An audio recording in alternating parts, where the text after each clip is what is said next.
آج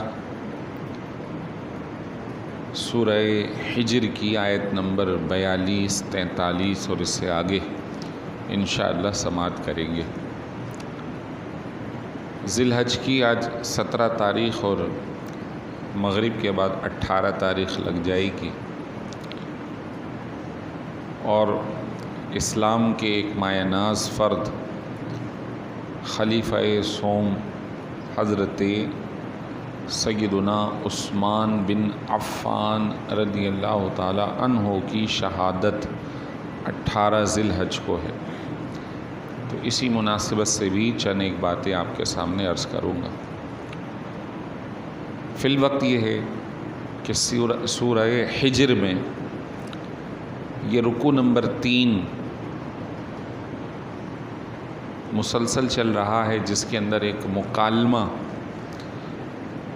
شیطان کا اور اللہ تبارک و تعالیٰ کا اس وقت جب حضرت آدم علیہ السلام کو بنا کر ان میں روح پھونکی گئی، تو فرشتوں کو بھی اور ابلیس کو بھی حکم ہوا تھا کہ آپ ان کو سجدہ کریں۔ تو فرشتوں نے تو سجدہ کیا تھا، لیکن ابلیس نے سجدہ نہیں کیا تھا، اور اس نے یہ بات کہی تھی کہ میں ان کو سجدہ نہیں کروں گا۔ تو پھر اللہ تبارک و تعالی نے اسے حکم دیا تھا کہ تم یہاں سے نکل جاؤ۔ تو اس نے یہ بات عرض کی کہ مجھے مہلت دی جائے قیامت تک کی۔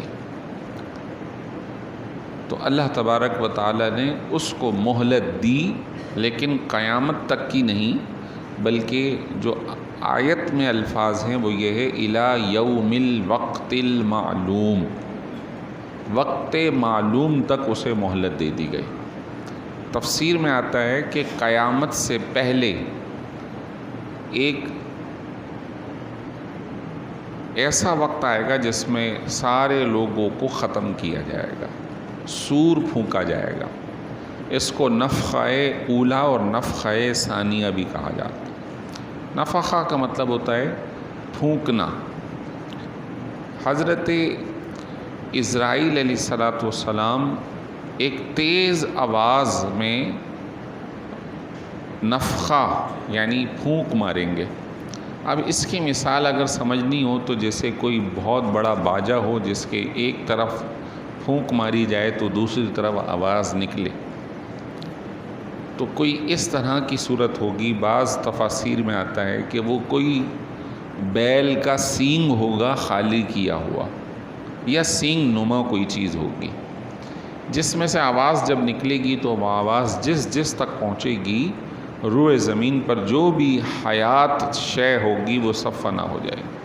تو اس دوران ابلیس کو بھی فنا کیا جائے گا، اور پھر ایک وقت ہوگا جب کوئی بھی زندہ نہیں ہوگا، تو پھر اللہ تبارک و تعالیٰ کی صرف ذات عالی وہی رہے گی۔ فرمایا کل من علیہا فان، جو کچھ زمین میں موجود ہے وہ سب فنا ہو جائے گا۔ وَيَبْقَى وَجْهُ رَبِّكَ ذُو الْجَلَالِ وَالْإِكْرَامِ، اور آپ کا عزت والا رب ہی باقی رہے گا۔ اور سورہ جو ہے زمر میں یہ بات فرمائی گئی کہ اللہ تبارک و تعالیٰ اس وقت یوں ارشاد فرمائے گا لِمَنِ الْمُلْكُ الْيَوْمِ، بتائیے آج کس کی بادشاہت ہے۔ سورہ یہ زمر نہیں ہے، سورہ مومن ہے، زمر اس سے پہلے والی سورہ مومن میں کہ لِمَنِ الْمُلْكُ الْيَوْمِ، بتائیے آج کس کی بادشاہت ہے۔ لازم بات ہے سارے ہی فنا ہو گئے، کوئی جواب نہیں دے گا، تو اللہ تبارک و تعالیٰ خود ہی ارشاد فرمائے گا للہ الواحد القہار، آج ایک غالب اللہ کی حکومت اور بادشاہت۔ تو جس طرح اس وقت بادشاہت ہوگی اسی طرح آج بھی ہے اور آئندہ بھی جاری اور ساری رہے گی۔ انسان فنا ہو جائیں گے، انسان کے معاملات ختم ہو جائیں گے، لیکن اللہ تبارک و تعالیٰ انسانوں کے بننے سے پہلے بھی ہے، دنیا کے ختم ہونے کے وقت بھی ہے، اور دنیا کے فنا ہونے کے بعد بھی ہے۔ وہ ہمیشہ سے ہے، ازلی اور ابدی، اور ہمیشہ رہے گا۔ تو اللہ تبارک و تعالیٰ نے یہ بات جب ارشاد فرمائی کہ تجھے وقت مقررہ تک مہلت دی جاتی ہے، تو اس نے کہا کہ میں اس دنیا کو لوگوں کے لیے مزین کر دوں گا، آراستہ سجا دوں گا، اور میں جو انسان ہیں ان سب کو گمراہ کروں گا ضرور، لیکن سوائے تیرے ان بندوں کے کہ جو مخلصین ہیں، اخلاص رکھتے ہیں، انہیں نہیں کروں گا۔ تو اس کے اندر جو بات اہم ہے، شیطان نے جو بات کہی تھی لَأُزَيِّنَنَّ لَهُمْ فِي الْأَرْضِ، میں ضرور خوشنما بنا دوں گا ان کے لیے گناہ کے کاموں کو۔ تو آج بظاہر جو گناہ کے کام ہیں، لذتیں ہیں، خواہشات ہیں، وہ بڑی خوشنما محسوس ہوتی ہیں، اس میں بظاہر اٹریکشن ہوتی ہے، اس کی طرف بندے کی رغبت ہوتی ہے، لیکن حقیقت میں وہ شے لمحے بھر کے ذائقے کی ہوتی ہے، اور اس کے بعد صدا کا افسوس اس کے ساتھ لگا ہوا ہوتا ہے۔ نعوذ باللہ اگر کوئی شخص بدکاری میں مبتلا ہوتا ہے تو اس کی جو لذت نفسانی ہے وہ چند لمحات کی ہے، اور پھر اس کا جو داغ ہے وہ مرتے دم اور مرنے کے بعد بھی ہے۔ یہی کچھ صورتحال جو دنیاوی حرام کام ہیں، جیسے رشوت ہے، سود ہے، ظلم و زیادتی ہے، قتل و غارت گری ہے، آج لوگ مزے مزے میں دوسروں کو قتل کر دیتے، جیسے کئی ایک واقعات آ رہے، لیکن وہ لمحے بھر کا جذبہ ہے، اور اس کے بعد زندگی بھر کی اس کے ساتھ جو ہے وہ خرابی لگی ہوئی ہے، جڑی ہوئی ہے۔ آپ صلی اللہ علیہ وسلم کے فرمان میں ایک فرمان یوں بھی ملتا ہے کہ دنیا کو خواہشات کے ساتھ ملا دیا گیا ہے، اور آخرت کو مشقتوں کے ساتھ ملا دیا گیا ہے۔ تو آخرت کے جو بھی معاملات ہیں اس میں مشقتیں ہیں، اور ان کے اندر خواہشات نفس ہے، دل اس میں بہلاوا رکھتا ہے۔ اچھا، بعض گناہ تو ایسے ہیں جس میں لذت بھی نہیں ہے۔ مثال کے طور پہ ایک یہ ہے کہ کسی کی برائی کرتے ہیں تو بڑا لطف آتا ہے، لذت ہے کہ دل خوش ہو رہا ہے کہ اس کی برائی ہو رہی، اور بعض صورتوں میں کوئی لذت بھی نہیں ہے لیکن پھر بھی گناہ ہے۔ تو بعض ایسی بھی صورتیں موجود ہیں۔ بہرحال یہ شیطان کی طرف سے اللہ تبارک و تعالیٰ کی بارگاہ میں عرض تھی، اور کہا کہ میں ایسا کروں گا لیکن ان لوگوں کو نہیں کروں گا الا عبادک منہم المخلصین، جو کہ مخلص ہیں، تقوی و طہارت والے ہیں، پرہیزگار ہیں، میں انہیں نہیں کر سکوں گا۔ اس سے پتہ چلتا ہے کہ اگر ہمیں اللہ کی رحمت چاہیے تو اپنے ہر کام میں اخلاص پیدا کرنا ہوگا۔ اخلاص کیا ہے؟ اخلاص کوئی ماورائی کہ عقل سے ماورا کوئی چیز نہیں ہے، بلکہ جو کام کرنا ہے وہ اللہ کی رضا کے لیے کرنا ہے اور دائرہ شریعت میں کرنا ہے، بس یہی اخلاص ہے۔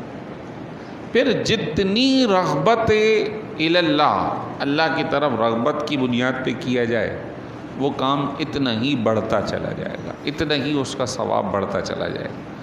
جیسے کہ عام کوئی شخص صدقہ کرتا تو اس کے لیے فرمایا کہ من جاء بالحسنۃ فلہ عشر امثالھا، کوئی ایک نیکی کرتا ہے تو کل قیامت میں وہ 10 نیکیاں لے کر آ رہا ہوگا۔ لیکن اگر یہی کام اخلاص سے کیا جائے تو اللہ 10 کے بجائے 700 اور چاہے تو اس سے بھی زیادہ بڑھا دے۔ مثل الذین ينفقون اموالهم فی سبیل اللہ کمثل حبۃ انبتت 7 سنابل فی کل سنبلۃ 100 حبۃ واللہ یضاعف لمن یشاء۔ ان لوگوں کی مثال جو اللہ کی راہ میں خرچ کرتے ہیں اس ایک دانے کی طرح ہیں جس سے 7 بالیاں نکلیں اور پھر ہر بالی پر 100 دانے لگیں، تو گویا ایک دانے سے 700 دانے بن گئے۔ واللہ یضاعف لمن یشاء، لیکن اللہ چاہے تو اس سے بھی زیادہ آپ کو عطا فرما دے۔ تو یہ اخلاص پر مبنی ہے، اور اللہ کے خزانے میں کوئی بھی کمی موجود نہیں۔ اب جیسے قربانی کی گئی، کوئی بھی صدقہ و خیرات کیا گیا، اس میں کبھی بھی ہمارے دل میں ذرہ برابر بھی خیال دکھلاوے کا، ریاکاری کا، سنانے کا نہیں آنا چاہیے۔ آج ہی صبح سبق پڑھ رہے تھے تو فرمایا کہ جو شخص جہاد کرے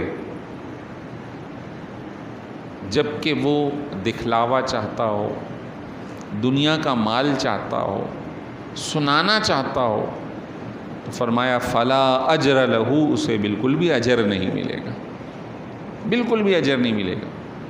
بلکہ ایک صحابی کو سوال کے لیے بارگاہ رسالت میں بھیجا، تو ان صحابی نے بارگاہ رسالت میں عرض کی، یا رسول اللہ اس شخص کے بارے میں کیا فرمائیں گے کہ جو جہاد فی سبیل اللہ میں حصہ لیتا ہے اور اس کے پیش نظر دنیا کا ساز و سامان بھی ہے، اردم من عرض الدنیا، یعنی وہ مال غنیمت بھی اس کے نیت میں موجود ہے کہ میں جہاد کروں گا، مجاہد تو ہوں گا ہی ہوں گا، لیکن کامیابی ہو گئی تو مجھے مال غنیمت بھی ملے گا، یعنی اس کے پیش نظر 2 نیتیں ہیں۔ تو آپ صلی اللہ علیہ وسلم نے فرمایا فلا اجر لہو، اسے اجر نہیں ملے گا۔ جنہوں نے بھیجا تھا انہوں نے کہا شاید تم بات سمجھا نہیں سکے، دوبارہ جا کے عرض کرو۔ پھر وہی بات کہی، آپ نے فرمایا اسے اجر نہیں ملے گا۔ پھر صحابہ کرام نے پھر بھیجا، بھائی ذرا تم صحیح تفہیم کرو، یعنی صحیح بات اپنی عرض کرو۔ آپ نے فرمایا نہیں، جو جہاد فی سبیل اللہ کرے اور اس کے پیش نظر دنیا طلبی بھی ہو، اسے ثواب نہیں ملے گا، یعنی صرف اسی جہاد کا ثواب ملے گا جس میں فقط ایک ہی نیت ہو کہ میں اللہ کے دین کو سربلند کرنے کے لیے کام کر رہا ہوں۔ اگر کامیابی ہو گئی تو ثواب مل جائے گا، اور اس کے ساتھ ساتھ جو ہے مال غنیمت مل جائے گا۔ اگر کامیابی نہیں ہوئی، شہادت ہو گئی، تب بھی بندہ کامیاب ہے، لیکن جاتے وقت اپنے پیش نظر یہ نیت نہ کرے۔ اب یہ بات سامنے رہے کہ ہم جب بھی قربانی کریں، کوئی نیکی کریں، تو یہ نیت پیش نظر نہیں کہ مجھے یہ گوشت تازہ مل جائے گا، بلکہ فقط ایک ہی نیت ہو کہ میں اللہ کی رضا کے لیے قربانی کر رہا ہوں۔ الٹرنیٹ میں بدلے میں اللہ تعالیٰ تو گوشت ویسے ہی دے دے گا، اس کو گوشت کی ضرورت نہیں، وہ کوئی کھاتا پیتا تھوڑی ہے، وہ کوئی محتاج تھوڑی ہے، اس نے تو یہ ساری مخلوق بنا کر ہمارے تابع دار کر دی۔ لن ینال اللہ لحومها ولا دماؤها ولکن ینالہ التقوی منکم، اللہ تک ہرگز اس قربانی کا نہ گوشت پہنچتا ہے نہ خون پہنچتا ہے، وہاں تک تو تمہارا تقوی، تمہارے دلوں کا اخلاص ہی پہنچتا ہے۔ تو یہ قربانی کا مسئلہ تھا۔ اسی طرح عبادت ہے، صدقات و خیرات ہے، ہر چیز۔ پھر اسی آیت سے دوسری بات پتہ چلتی ہے کہ دنیاوی لوگ شیطان کے وسوسے میں پھنسیں گے اور وہ پھنسا لے گا، صرف وہ محفوظ ہوں گے جو صاحب اخلاص اور صاحب تقوی ہیں۔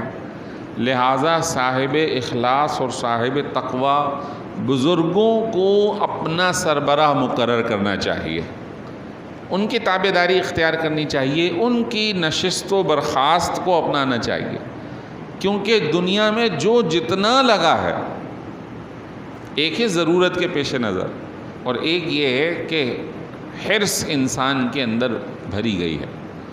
فرمایا کہ اگر اس کو ایک وادی مل جائے نا سونے کی بھری ہوئی، تو اس کی طلب ہوگی کہ وہ دوسری وادی بھی بھر لے، اور جب 2 مل جائیں تو وہ کہے گا شاید یہ ختم ہو جائے گی، ایک اور کر لو۔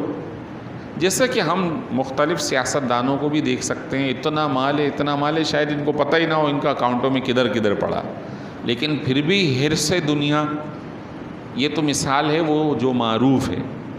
اسی طرح ہم ہر اپنے آپ کو دیکھ سکتے ہیں کہ اگر ایک چیز ہے تو طلب ہوتی ہے یہ بھی ہو جائے, یہ ہو گئی ہے اب طلب ہوتی ہے یہ بھی ہو جائے, یہ ہو گئی اب طلب ہوتی ہے یہ بھی ہو جائے. اچھا وہ مل جاتی ہے تو پھر اس کی قدر محسوس نہیں ہوتی, اس کی قدر محسوس نہیں ہوتی. اب دوسری والی چیز نظر آ رہی ہوتی ہے, وہ چمکتی بھی نظر آتی ہے.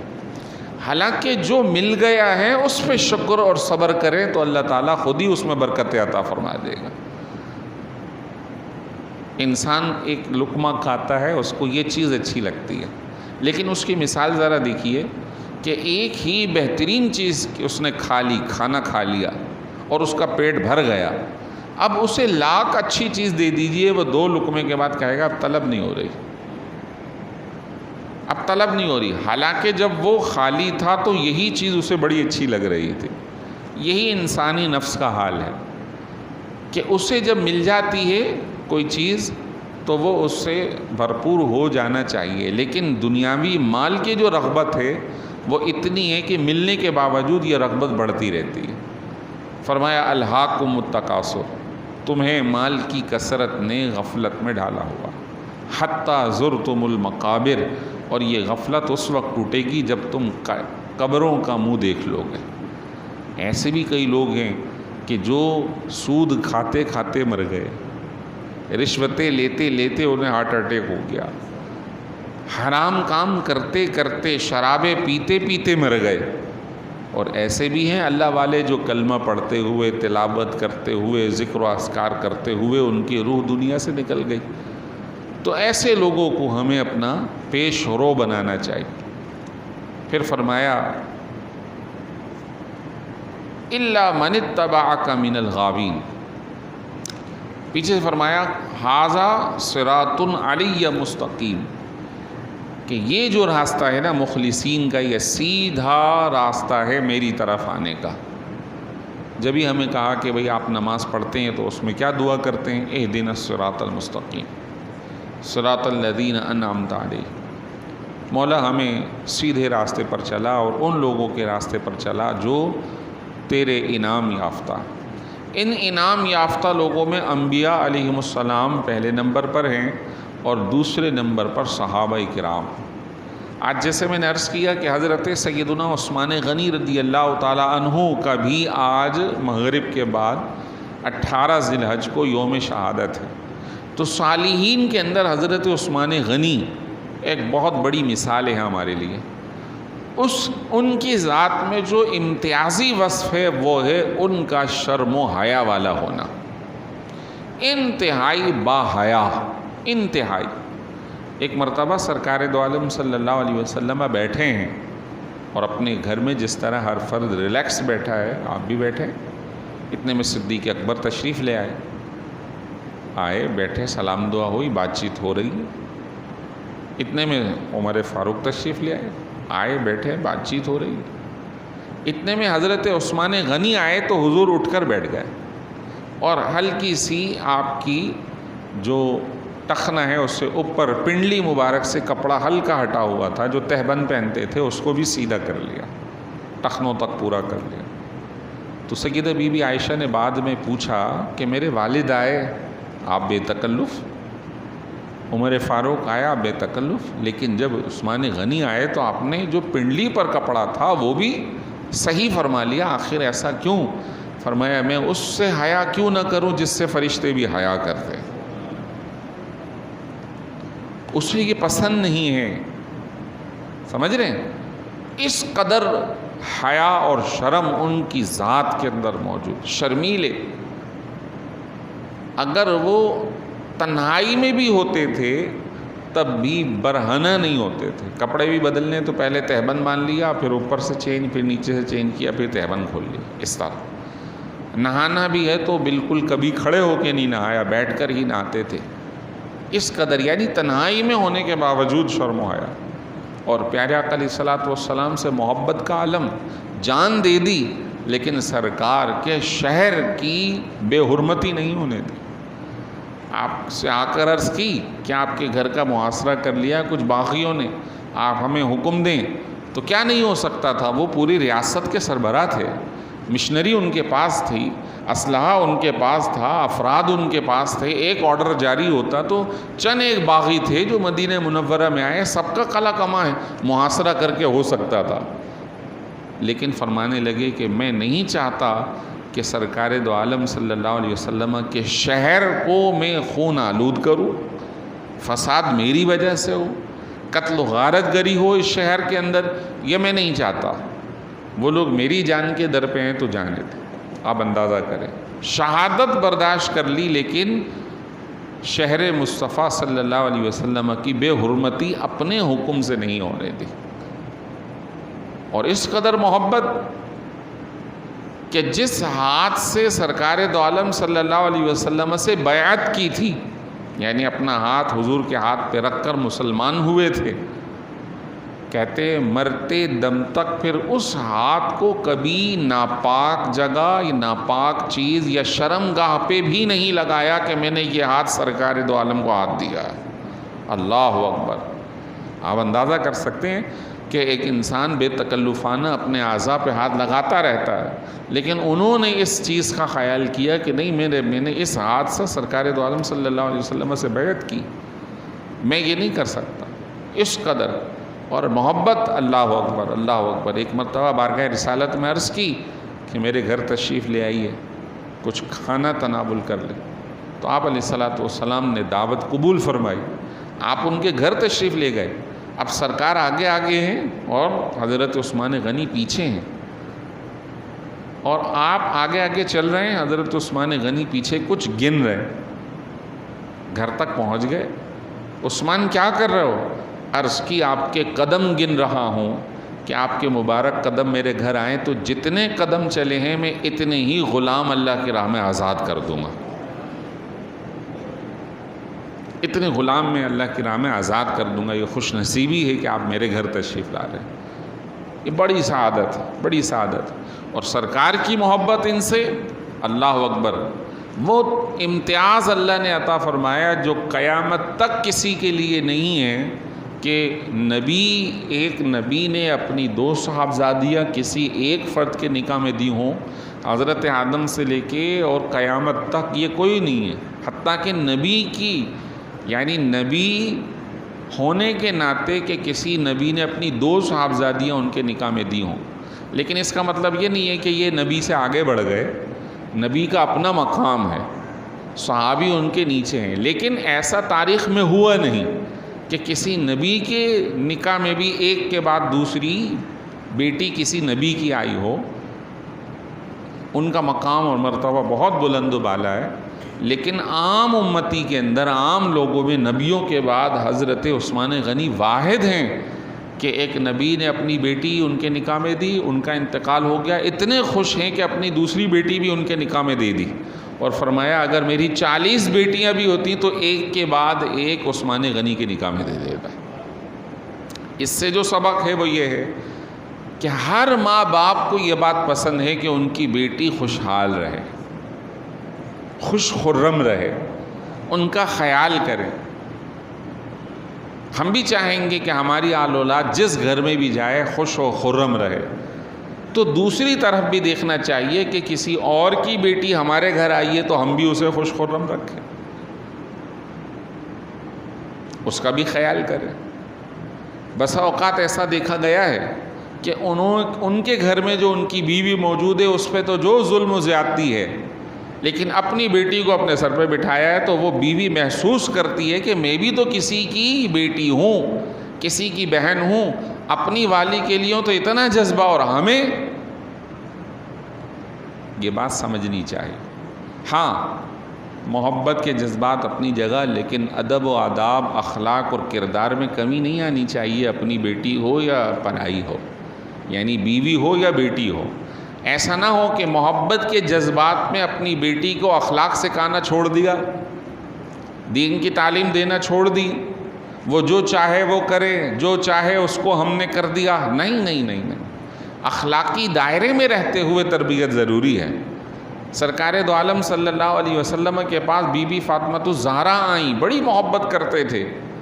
عرض کی میں بہت مالی طور پہ پریشان ہوں، آپ کے پاس کچھ خادمین آئے ہوئے ہیں، اس میں سے آپ مجھے ایک دے دیں۔